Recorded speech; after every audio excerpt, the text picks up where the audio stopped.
Hello friends and fellow riders, Senior Speed here. So I know you have all seen the bags on my 2009 Suzuki Hayabusa 1340. What is in those bags? Well, tell you what, for this trip that I was taking from California to Atlanta, Georgia and back to California, we wanted to make sure that I had everything that I needed to have and nothing extra that I didn't need to have. So here's what it is that's in those bags. It's going to be interesting. I'm going to tell you one other thing before we even get going. Everything that I have here has been tried and true. Okay, in other words, I tested this stuff out. I've used it. I've been on a track with it. I did not want to go across the country with new gear that I knew nothing about. Okay, I had no experience with. That could be a bad problem. That could be just like having a bad relationship with somebody. So I didn't want to have that. I wanted to have a good relationship on this ride since I was out to raise money for cancer research and treatment. So let's start with the feet. The first thing we have is old school on the left and a different type of old school, but new school on the right, okay? My Sedici boots that I've had on the track and my XP3S boots that I've had on the track. And these are just phenomenal. My biggest problem is the fact that I don't have any touring gear, okay? The closest I've come to touring gear is when I got this modular helmet, but we'll get into that in just a moment. So back to these boots. These track boots, everything on the track is meant for me to exist and function properly for about 45 minutes or an hour and 20 minutes, maybe an hour and 15 minutes, right, kind of thing. Then you're out of your gear. You can't go across the country in gear that's designed for that type of time for you to spend in it, okay? So the XP3s are a track boot. I had to figure out how to put on to give my feet more room because I'm going to be in that saddle for a period of time. And I went with a thinner, much thinner sock. As a matter of fact, I went with a dress sock. Yeah, I sure did. I even experimented with, well, we'll get into that some other time. But yeah, a dress sock, okay?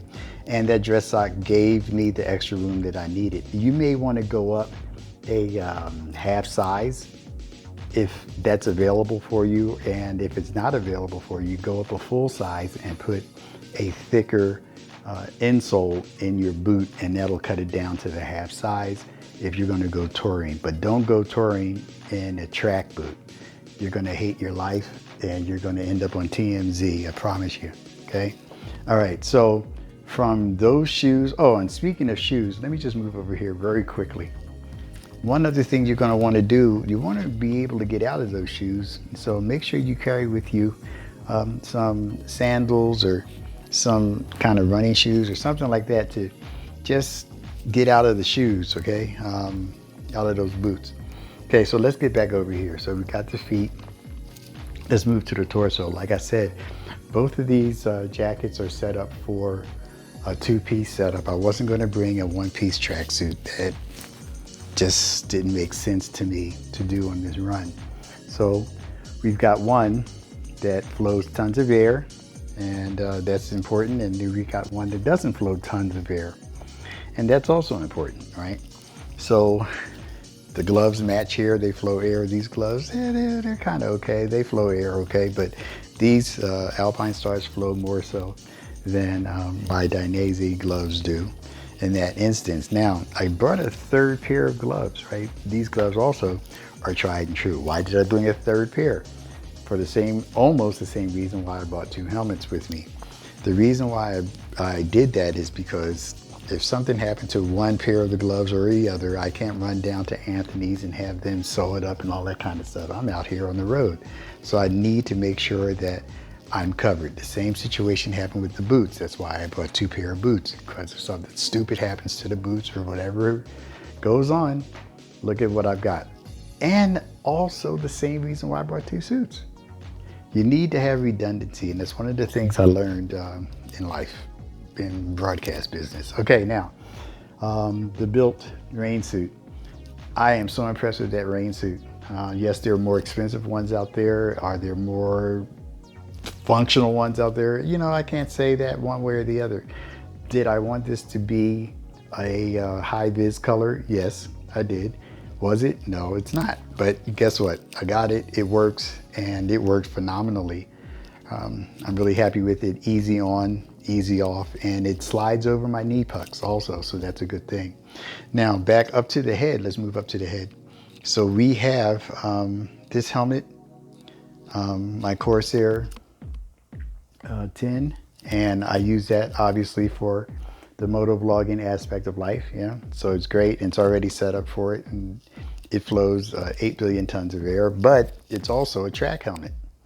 So I've taken it up to Death Valley and lived with it there, and it worked out fine, just like these boots went up to Death Valley. So I knew what was happening. I knew what to expect from them, so that wasn't a problem. What I needed was an option, and I also needed to be able to communicate. So I have a Cardo system in this modular AGV Sport modular helmet. Yeah, I like the helmet. It's really nice. It's super light, and boy, oh boy, you want to have a lightweight helmet on your head when you're in the saddle for multiple hours at a time. You absolutely do, okay? The only thing I don't like about it, and I had to get used to it, was the fact that it doesn't function like this helmet functions. This functions like the helmet it is. I'm not really complaining about it. I was just something I had to get used to. Okay. All right, so let's stay with the body for just a second. Old school base layer. This stuff worked for me up at Death Valley. I figured it would work with me on this trip too. New school base layer. I've tried it out before I took it on this trip, and I am impressed with it. So that's why I went on the trip with me. Yeah. Security. This is one aspect of security that's really important, and you should have it so that you don't develop hearing problems. I tend to wear earplugs. After hours of the wind droning in your ears, you're going to kind of want to switch some things up, yeah, and wish you had some earplugs so you can stay in the saddle longer if your ears aren't being disturbed by weird sounds. Okay, and then you got to have a hat with you. It's important to have one, and it's good to have a good one. So that's a good one. I'm happy with it. It's a flex fit, and it works for me. There's my backup GoPro camera, and I have that on the front of the booth, so it's good to have a front and a rear. My little MacGyver setup there. And one other thing. Oh, you know what? Before we go to that, hold on. You're going to want to carry one of these bad boys with you. Yeah, it's a fan. It's a killer fan. The reason why it's a killer fan, let me show you very quickly, is because as big as this fan is, look how wide that fan is. Yeah, pretty wide. Look at what it does. Boom. What just happened? Beautiful, right? It's a great fan. And you need this fan to be able to dry out your clothing after a day's ride when you're out there on the road. You know, you really want to do that. And that'll help a great deal if you can carry a fan with you. You saw my video that showed that about your helmets and all of that kind of stuff. Well, there you go. So that's part of what that is. Now, back to this. Why do I have a Motor Carrier's Atlas? Because it has a lot of information in it that works for me, and it helps me get me across the road. It's hard to navigate and plan going across the United States on a cell phone. Okay, I don't care how large your screen is. I don't care if you've got you're using a tablet. It doesn't matter. It's not as big as that Road Atlas is, and so that's a beautiful thing. So you should look into getting one of those. And I also have the CB radio. Why do I have the CB radio handheld? Because there are going to be some situations where you won't have a signal.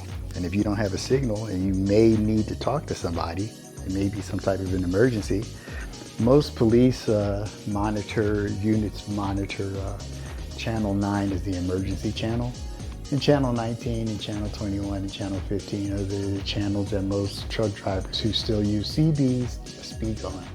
So there you go with that, right? So that's it. I wanted to show you what I had, and wanted to keep it as short as possible. So I think I did the best I could do. So you guys enjoy yourselves. Hopefully this was able to help you. See your speeds out.